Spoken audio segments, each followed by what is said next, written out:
Hi guys! Heto't nandito naman nga kami sa 999 Shopping Mall. Katabi nga lang din ito ng 168 Shopping Mall kaya naman ayan, nagpunta na nga rin kami dito para mag-ikot-ikot na rin.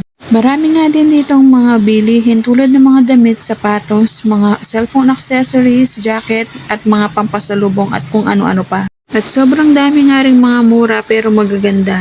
Yun nga lang, pera na nga lang ang kulang. Kaya kung balak mo nga pumunta rito ay magbaon ka ng maraming pera para marami ka nga pambili. Dahil talaga namang nakakaingganyang mamili dahil sobrang dami nga ang magaganda at mura dito. Tulad na nga lang ng mga bag na to na nagkakahalaga ng 200 hanggang 400 pesos.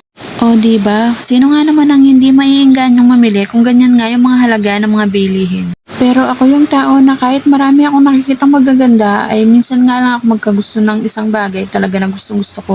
At yun nga ay nakakita ako ng tsinelas kaso nga lang ay wala yung size ko. At ayan nga, pagdating namin dito sa taas, nakita nitong dalawang chikiting ang mga machine na to at nagpakuha nga sila ng mga bola.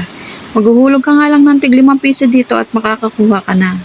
O diba, tuwang-tuwa na nga sila kahit ganyan lang. At napasayaw pa nga si kuya sa sobrang tuwa niya.